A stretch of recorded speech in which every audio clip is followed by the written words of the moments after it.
കല്യാണത്തിന് പോകാൻ റെഡി ആയല്ലോ. അപ്പൊ ഈ സിമ്പിൾ ആയ ലുക്ക് ഞാൻ എങ്ങനെയാ ക്രിയേറ്റ് ചെയ്യുന്നത് നോക്കാം. വരുമോ? നമുക്ക് പോകാം പുതിയൊരു വ്ളോഗിലേക്ക്. ഇതേ ഞാൻ എൻ്റെ ഫേസ് ബയോട്ടിക്കിൻ്റെ ഒരു മോയ്സ്ചറൈസർ ഉപയോഗിച്ച് നന്നായിട്ട് മോയ്സ്ചറൈസർ ചെയ്തിട്ടുണ്ട്. ഇനി ഒരു 5 മിനിറ്റ് വെയിറ്റ് ചെയ്തതിന് ശേഷം ഞാനിവിടെ ലോറിയലിൻ്റെ ഇൻഫാലിബിൾ ഫൗണ്ടേഷനാണ് എടുത്തിരിക്കുന്നത്. അത് കുറച്ച് പ്രൊഡക്റ്റ് എടുത്തിട്ട് എൻ്റെ ഫേസിലേക്കും കഴുത്തിലേക്കും നന്നായി ഒന്ന് ഡോട്ട് ചെയ്ത് കൊടുക്കുകയാണ്. ഇതൊരു ഹൈ കവറേജ് ഫൗണ്ടേഷൻ ആയതുകൊണ്ട് കുറച്ച് പ്രൊഡക്റ്റ് മാത്രം യൂസ് ചെയ്താൽ മതി. ഇനി ഞാനിവിടെ ഒരു വെറ്റ് ബ്യൂട്ടി സ്പഞ്ച് ഉപയോഗിച്ചിട്ട് അതിനെ നന്നായിട്ടൊന്ന് ബ്ലെൻഡ് ചെയ്ത് കൊടുക്കുകയാണ്. ടൈം എടുത്ത് തന്നെ ബ്ലെൻഡ് ചെയ്യുന്നതാണ് നല്ലത്. നമ്മൾ ഈ ബ്യൂട്ടി സ്പഞ്ച് വെറ്റ് ചെയ്യണമെന്ന് പറയുന്നതിൻ്റെ കാരണം, വെറ്റ് ചെയ്തില്ലെങ്കിൽ ഇതിൻ്റെ ഉള്ളിലേക്ക് ഈ പ്രൊഡക്റ്റ് മൊത്തം കയറിപ്പോവും, നമുക്ക് വേണ്ട ഒരു ഫിനിഷ് കിട്ടില്ല. നമ്മൾ വെറ്റ് ചെയ്ത് കഴിഞ്ഞാൽ നമുക്ക് നല്ലൊരു ഫിനിഷ്ഡ് ലുക്ക് കിട്ടും. ഇനി ആ സ്പഞ്ചിലുള്ള ബാക്കി പ്രൊഡക്റ്റ് കൊണ്ട് ഞാൻ എൻ്റെ ചെവിയിലേക്കും കൂടെ ഒന്ന് നന്നായിട്ട് ബ്ലെൻഡ് ചെയ്ത് കൊടുക്കണ്ട കേട്ടോ. ഇനി ഞാൻ ഇവിടെ എടുത്തിരിക്കുന്നത് ലോറിയലിൻ്റെ ട്രൂമാച്ച് കൺസീലറാണ്. ഈ കൺസീലർ കൊണ്ട് ഞാൻ എൻ്റെ highest point of the face നന്നായിട്ടൊന്ന് ഹൈലൈറ്റ് ചെയ്യാണ് കേട്ടോ. ഞാൻ എൻ്റെ ഇവിടെ താഴെ ഒരു കണ്ണാടി വെച്ചിട്ടുണ്ട്, അതാണ് ഞാൻ താഴത്തേക്ക് നോക്കിക്കൊണ്ടിരിക്കുന്നത്. ഇനി എനിക്ക് കുറച്ച് ഡാർക്ക് സ്പോട്ട്സ് ഉണ്ട്, അതും കൂടെ ഒന്ന് നന്നായിട്ടൊന്ന് കവർ ചെയ്യാൻ വേണ്ടി ഈ കൺസീലർ ഉപയോഗിക്കുകയാണ്. എന്നിട്ട് ഞാൻ അതേ ബ്യൂട്ടി സ്പഞ്ച് എടുത്തിട്ട് നന്നായിട്ടൊന്ന് ബ്ലെൻഡ് ചെയ്ത് കൊടുക്കുകയാണ്. നമ്മൾ കൂടുതൽ ഇങ്ങനെ ഉരയ്ക്കാതെ കുറച്ച് ഡാബ് ചെയ്ത് കൊടുക്കുന്ന കേട്ടോ നല്ലത്. അപ്പോഴാണ് ഈ പ്രൊഡക്റ്റ് നന്നായിട്ടൊരു ഫിനിഷ് ലുക്കായിട്ടിരിക്കുക.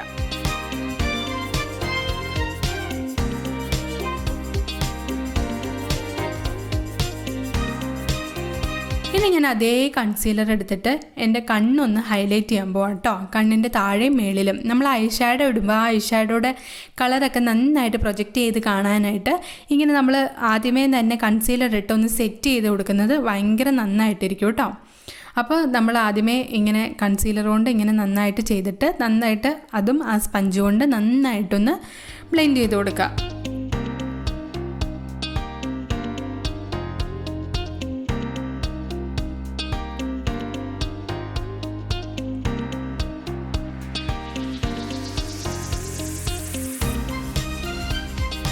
അപ്പം ഞാൻ ഇവിടെ സ്വിസ് ബ്യൂട്ടിയുടെ ഒരു ഐഷാഡോ പാലറ്റ് എടുത്തിട്ടുണ്ട് കേട്ടോ. അതിൽ ഡാർക്ക് ബ്രൗൺ ഷെയ്ഡ് ഉപയോഗിച്ച് ഞാൻ എൻ്റെ ഫേസ് ഒന്ന് നന്നായി കോണ്ടോർ ചെയ്യാണ്. നമ്മൾ കല്യാണത്തിനൊക്കെ പോകുമ്പോൾ നിറയെ ഫോട്ടോ എടുക്കില്ലേ, അപ്പം നമ്മുടെ ഫേസ് നല്ല കോണ്ടോർഡ് ആയിട്ടിരിക്കുമ്പോൾ നല്ല സൂപ്പർ ആയിട്ടിരിക്കും. അപ്പോൾ ഞാൻ ആ ബ്രൗൺ ഷെയ്ഡ് എടുത്തിട്ട് എൻ്റെ ഫേസ് ഒന്ന് കോണ്ടോർ ചെയ്യാണ്. ഇപ്പം നമുക്ക് നോക്കുമ്പോൾ നല്ല ഡാർക്ക് കളറാണെങ്കിലും നമ്മൾ ഈ പ്രൊഡക്റ്റ് ബ്ലെൻഡ് ചെയ്ത് കഴിയുമ്പോൾ നല്ല സൂപ്പർ ആയിട്ടിരിക്കും കേട്ടോ. ഞാൻ ഇനി ചെറിയൊരു ബ്രഷ് എടുത്ത് എൻ്റെ നോസ് ഒന്ന് കട്ട് ചെയ്യാണ്.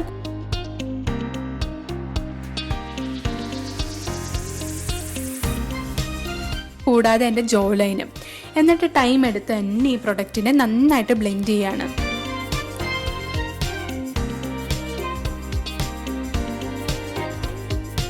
ഇനി ഞാൻ എൻ്റെ നോസ് ബ്ലെൻഡ് ചെയ്യാനായിട്ട് കൈവിൻ്റെ വിരൽ ഉപയോഗിച്ച് അതിനെ നന്നായിട്ടൊന്ന് ബ്ലെൻഡ് ചെയ്യാണ്. ഇപ്പം ഞാൻ എൻ്റെ ബ്ലെൻഡൊക്കെ ചെയ്ത് കഴിഞ്ഞു. ഇനി ഞാൻ അതേ ബ്രൗൺ കളർ എടുത്ത് എൻ്റെ ഐബ്രോ ഒന്ന് ഫില്ല് ചെയ്യാണ് കേട്ടോ. ചെറിയ ചെറിയ സ്ട്രോക്ക് വരച്ച് എവിടേക്കാണോ നമുക്ക് ഗ്യാപ്പ് ഉള്ളത് അതൊക്കെ ഒന്ന് ഫില്ല് ചെയ്ത് കൊടുക്കുക. നമ്മുടെ ഐബ്രോസിൻ്റെ സ്റ്റാർട്ടിങ്ങിൽ അധികം ഡാർക്ക് ആക്കാതിരിക്കുന്നതാണ് ഒരു നാച്ചുറൽ ലുക്കിന് നല്ലത്. നമ്മുടെ ഫേസിൽ ഐബ്രോ ഡിഫൈൻ ചെയ്യുമ്പോൾ തന്നെ നമ്മുടെ ഫേസിന് നല്ലൊരു സ്ട്രക്ചർ വരും. നമ്മൾ എന്തൊക്കെ മേക്കപ്പ് ചെയ്തിട്ട് ഐബ്രോ ഫില്ല് ചെയ്യാതിരുന്നുണ്ടെങ്കിൽ ആ ഒരു കംപ്ലീറ്റ് ലുക്ക് നമുക്ക് കിട്ടില്ല. ഇപ്പം ഞാൻ എൻ്റെ ഒരു ഐബ്രോ ഫില്ല് ചെയ്ത് കഴിഞ്ഞു. ഇനി അടുത്ത ഐബ്രോയും ഇതുപോലെ തന്നെ ഒന്ന് ഫില്ല് ചെയ്യാണ്.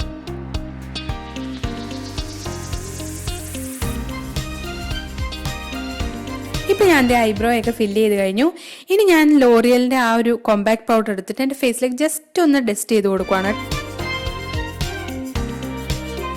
കുറച്ച് പ്രൊഡക്റ്റ് മാത്രം എടുത്തിട്ട് ഞാൻ എൻ്റെ നെറ്റിയിലും ആ കഴുത്തിലും ഒന്ന് ജസ്റ്റ് ഒന്ന് ടച്ച് ചെയ്ത് കൊടുക്കണേ ഉള്ളൂ, ഒത്തിരി പ്രൊഡക്റ്റ് ഇടുന്നില്ല. അത് കഴിഞ്ഞിട്ട് ഞാൻ അതേ ആ ഒരു ഐഷാഡോ പാലറ്റ് എടുത്തിട്ട് എൻ്റെ സാരി കണ്ടോ ഓറഞ്ചും ഗോൾഡും ഇല്ലേ, അപ്പം ഞാൻ അതേ ഒരു ഐ ലുക്കായിട്ടൊന്ന് ക്രിയേറ്റ് ചെയ്യുന്നത്. ഞാൻ അതിൽ നിന്ന് ഓറഞ്ച് ഷെയ്ഡ് എടുത്തിട്ട് എൻ്റെ ക്രീസിൽ മാത്രം അപ്ലൈ ചെയ്തുകൊണ്ടിരിക്കുകയാണ് കേട്ടോ. നല്ല പിഗ്മെൻ്റ് ആയിട്ടുള്ള ഒരു ഐഷാഡോ പാലറ്റാണ് ഇത്. അപ്പം ഞാൻ ടൈം എടുത്ത് തന്നെ എൻ്റെ ക്രീസ് ഒന്ന് കട്ട് ചെയ്തിട്ട് നന്നായിട്ട് തന്നെ ആ ഓറഞ്ച് ഷെയ്ഡ് ഒന്ന് ബ്ലെൻഡ് ചെയ്ത് കൊടുക്കുകയാണ് കേട്ടോ. ഇപ്പോൾ കണ്ടോ ആ ഓറഞ്ച് ഷെയ്ഡ് നല്ല രീതിയിൽ വന്നു. ഇനി അപ്പുറത്തെ കണ്ണും കൂടെ അതുപോലെ തന്നെ ഒന്ന് ചെയ്തെടുക്കാം കേട്ടോ. ക്രീസിൽ മാത്രം ഞാൻ ആ ഓറഞ്ച് ഷെയ്ഡ് അപ്ലൈ ചെയ്യുന്നുള്ളൂ കേട്ടോ. ഇപ്പോൾ ദേ ഓറഞ്ച് ഷെയ്ഡ് അപ്ലൈ ചെയ്തു. ഇപ്പോൾ എൻ്റെ സാരി കണ്ട ഓറഞ്ചും ഗോൾഡും അല്ലേ, അപ്പോൾ ഞാൻ അതേ ഒരു ലുക്ക് ക്രിയേറ്റ് ചെയ്യാനായിട്ട് ഗോൾഡ് എടുത്തിട്ട് ഇന്നർ കോർണറിൽ നിന്ന് ഒരു 1/3 ഞാൻ ആ ഗോൾഡ് കളർ വെച്ചൊന്ന് ബ്ലെൻഡ് ചെയ്യുന്നുണ്ട്. കണ്ണിൻ്റെ ഇന്നർ കോർണറിൽ നിന്ന് കുറച്ച് മാത്രം, ഒരു കാൽ ഭാഗം മാത്രം ഞാനിങ്ങനെ എടുത്തിട്ട് നല്ലൊരു ഗോൾഡൻ ഷെയ്ഡ് തോന്നാനായിട്ട്. ഈ ഒരു ഐ ലുക്ക് ഭയങ്കര സിമ്പിളാണെങ്കിലും കാണാൻ നല്ല ഭംഗിയാണ് കേട്ടോ. ഇപ്പോൾ ദേ നമ്മളുടെ ആ പ്രോഡക്റ്റ് നന്നായിട്ട് ഇരിക്കാൻ വേണ്ടിയിട്ട് നമുക്ക് എന്ത് ചെയ്യാൻ പറ്റണമെന്ന് വെച്ചാൽ ബ്രഷ് കുറച്ചൊന്ന് വെറ്റ് ചെയ്തിട്ട് ഗോൾഡ് ഷെയ്ഡ് എടുക്കുമ്പോഴത്തേക്കും കുറച്ചുകൂടെ ഒരു പിഗ്മെൻറ്റ് വരും കേട്ടോ. ഞാൻ ആദ്യം കണ്ണിൽ വെച്ചപ്പോൾ ശരിയല്ല, പിന്നെ ഞാനതൊന്ന് വെറ്റ് ചെയ്തിട്ട് വെച്ചായിരുന്നേ. അപ്പോൾ എൻ്റെ ലെഫ്റ്റ് ഐസ് കണ്ടോ നല്ല സൂപ്പറായിട്ട് കറക്റ്റായിട്ട് വന്നു. ഇപ്പോൾ ഞാൻ 2 ഐസും അതുപോലെ തന്നെ ചെയ്ത് വെച്ചു കേട്ടോ. ഇനി ഞാനൊരു ബ്ലെൻഡിങ് ബ്രഷ് എടുത്തിട്ട് രണ്ടിനെയും കൂടെ ഒന്ന് ബ്ലെൻഡ് ചെയ്യണം കേട്ടോ. നമ്മൾ എന്തിനാണ് ഇങ്ങനെ ബ്ലെൻഡ് ചെയ്യണമെന്ന് വെച്ചിട്ടുണ്ടെങ്കിൽ, ഇല്ലെങ്കിൽ നമ്മളിങ്ങനെ 2 ഐ ഷാഡോയും 2 നേരെയുള്ള വര പോലെ ഇരിക്കും. ഇപ്പം നമ്മളിങ്ങനെ ബ്ലെൻഡ് ചെയ്യുമ്പോഴത്തേക്കും ആ ഒരു ഹാർഷ് ലൈൻ ഉണ്ടാവില്ല. ഇനി ഞാൻ എടുത്തിരിക്കുന്നത് ഡാസ്ലറിൻ്റെ ഒരു ഐലൈനറാണ്. ഞാനിന്ന് ഐലൈനർ എഴുതാൻ വേണ്ടിയിട്ട് ഒരു ഐലൈനർ ബ്രഷ് എടുത്തിട്ടുണ്ട് കേട്ടോ. ഞാൻ ഈ ബ്രഷ് വെച്ചിട്ട് നന്നായിട്ടൊന്ന് അപ്പർ ലൈൻ ചെയ്യുവാണേ. അതിനുശേഷം അടുത്ത കണ്ണും ഞാൻ അതുപോലെ തന്നെ മുകളിൽ മാത്രം ഐലൈനർ വെച്ചിട്ട് നന്നായിട്ടൊന്ന് എഴുതി കൊടുക്കുന്നുണ്ട് കേട്ടോ.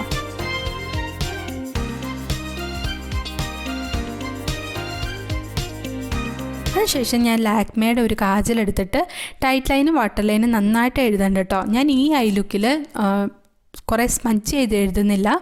നന്നായിട്ട് എനിക്ക് ആ ഒരു ബ്ലാക്ക് ഇന്നർ ലൈൻ മാത്രം ഒന്ന് നല്ല ബ്ലാക്ക് ആയിട്ട് ഇരുന്നാൽ മതിയെന്ന് തോന്നി. അതുകൊണ്ട് ടൈറ്റ് ലൈനും വാട്ടർ ലൈനും ഞാൻ നന്നായി തന്നെ എഴുതുന്നുണ്ട് കേട്ടോ, 2 കണ്ണിൻ്റെയും. ബേസിക്കലി എൻ്റെ കണ്ണ് എഴുതുമ്പോഴാട്ടോ കുറച്ചുകൂടെ ഫേസിൻ്റെ ആ ഒരു ഫീച്ചർ കറക്റ്റായിട്ട് മനസ്സിലാവണം. ഇപ്പോൾ അതേ കണ്ടോ, ഞാൻ 2 കണ്ണിൽ കണ്ണെഴുതി. ഇനി ഞാൻ മേബിലിൻ്റെ ഹൈപ്പർകേൾ മസ്കാര എടുത്തിട്ട് ഒരു 2 to 3 കോട്ട്സ് ഇടുന്നുണ്ട് കേട്ടോ. നമ്മൾ കല്യാണത്തിനൊക്കെ പോകുമ്പോഴത്തേക്കും നമുക്ക് വേണമെങ്കിൽ ഫേക്ക് ലാഷസ് ഒക്കെ വെച്ച് അടിപൊളിയായിട്ട് പോകാം കേട്ടോ. ഞാൻ എപ്പോഴും ഉപയോഗിക്കുന്നത് ഇതുപോലെ മസ്കാരയാണ്. ഇനി ഞാൻ സ്വിസ് ബ്യൂട്ടിയുടെ pro blush and highlight palette എടുത്തിട്ട് അതിൽ നിന്ന് ആ ഹൈലൈറ്റർ എടുത്തിട്ട് എൻ്റെ ചീക്ക് ബോൺസും നോസും ഒക്കെ ഒന്ന് ഹൈലൈറ്റ് ചെയ്യുകയാണേ. നമ്മളിങ്ങനെ ഹൈലൈറ്റ് ചെയ്യുമ്പോൾ വെയിലത്തൊക്കെ നിൽക്കുമ്പോൾ ഉണ്ടല്ലോ അടിപൊളിയായിട്ടിരിക്കും. പിന്നെ കൂടാതെ തന്നെ ഫോട്ടോയിലൊക്കെ നല്ല സൂപ്പറായിട്ടിരിക്കും കേട്ടോ. അപ്പം നമ്മൾ നല്ല ഹയസ്റ്റ് പോയിൻറ്റ്സ് എല്ലാം ഞാനൊന്ന് നന്നായിട്ട് തന്നെ ഹൈലൈറ്റ് ചെയ്യുന്നുണ്ട് കേട്ടോ. കല്യാണത്തിനല്ലേ പോകുന്നത്, അപ്പോൾ തിളങ്ങി തന്നെ നിൽക്കണ്ടേ. ഇനി ഞാൻ ആദ്യം തന്നെ ഒരു ഓറഞ്ച് ബ്ലഷ് എടുത്തിട്ട് എൻ്റെ ചീക്സിലേക്ക് അങ്ങ് ഇട്ട് കൊടുക്കുവാണേ.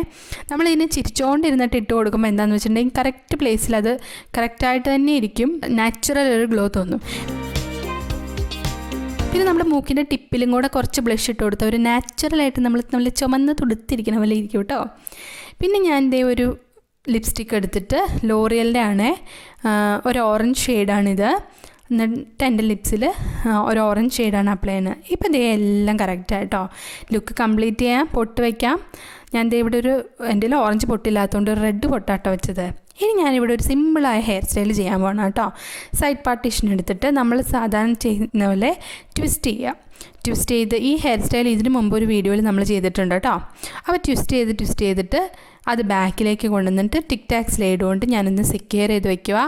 ഞാൻ നേരത്തെ പറഞ്ഞ പോലെ തന്നെ നമ്മൾ ക്രോസ് ആയിട്ട് കുത്തി വെച്ച് കഴിഞ്ഞിട്ടുണ്ടെങ്കിൽ സെക്യൂർ ആയിട്ട് അവിടെ ഇരുന്നോളും, പിന്നെ അഴിഞ്ഞു പോകുമെന്നുള്ള പേടിയേ വേണ്ട കേട്ടോ.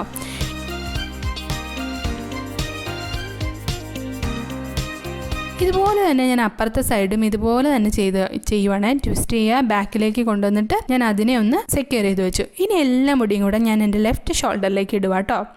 എന്നിട്ട് മുടി 2 സെക്ഷനായിട്ട് എടുത്തിട്ട് ഇപ്പം കാണുന്ന പോലെ ഇങ്ങനെ പിടിച്ചിട്ട് ദേ പുറത്തുനിന്ന് നമ്മുടെ മുടിയുടെ ഔട്ടർ ഭാഗത്തുനിന്ന് ഇപ്പുറത്തെ സെക്ഷനിലേക്ക് കൊണ്ടുവരാം. ഇതുപോലെ തന്നെ ഇപ്പുറത്തെ സെക്ഷനിൽ നിന്ന് അപ്പുറത്തെ സെക്ഷനിലേക്ക് ഔട്ടർ ഭാഗത്തു നിന്ന് കേട്ടോ, ഉള്ളിൽ നിന്നല്ല പുറത്തുനിന്നാണ് എടുത്തുകൊണ്ട് വരുന്നത്. ഇതൊക്കെ എല്ലാവർക്കും അറിയാമോ എന്ന് എനിക്കറിയില്ല, പക്ഷേ ഇത് ഈസിയാണ് കേട്ടോ. പക്ഷേ ഇത് ഈസി ആണെങ്കിലും കാണാൻ നല്ല അടിപൊളിയായിട്ട് ലുക്കിലിരിക്കുവേ. ഇങ്ങനെ പുറത്തുനിന്ന് ഔട്ടർ ഇതിൽ നിന്ന് ചെറിയ സെക്ഷനായിട്ട് എടുത്തുകൊണ്ടിരിക്കുക കേട്ടോ. നമുക്ക് കുറച്ച് പ്രാക്ടീസ് ആയി കഴിയുമ്പോൾ ഇത് ഈസി ആയിട്ട് പെട്ടെന്ന് ചെയ്യാൻ പറ്റും കേട്ടോ. ഇത് ഇങ്ങനെ ഔട്ടറിൽ നിന്ന് ഇപ്പുറത്തെ ഇതിലേക്ക് എടുക്കുക, വീണ്ടും അപ്പുറത്തേന്ന് ഇപ്പുറത്തേക്ക് എടുക്കുക. മനസ്സിലായോ?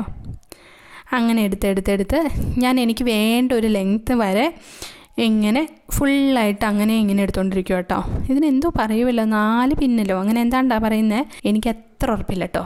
അപ്പം ഞാൻ എനിക്ക് ആവശ്യമുള്ള ലെങ്ത്തിൽ പിന്നി കഴിഞ്ഞു. ഇനി ഞാൻ അതിനൊരു ബാൻഡ് ഇട്ടൊന്ന് സെക്യൂർ ചെയ്ത് വയ്ക്കുവാണ് കേട്ടോ. ഇപ്പം നിങ്ങൾക്ക് തോന്നുന്നില്ലേ മുടിക്ക് ഒട്ടും ഉള്ളില്ലാത്ത പോലെ?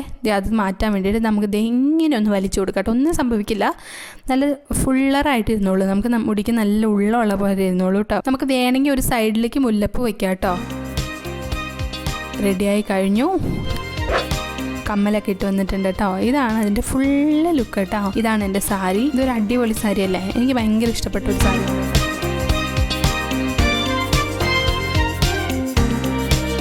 ഈ ലുക്ക് നിങ്ങൾക്ക് എല്ലാവർക്കും ഇഷ്ടപ്പെട്ടു എന്ന് വിചാരിക്കുന്നു. പുതിയൊരു വ്ലോഗുമായി വീണ്ടും കാണാം. ബൈ.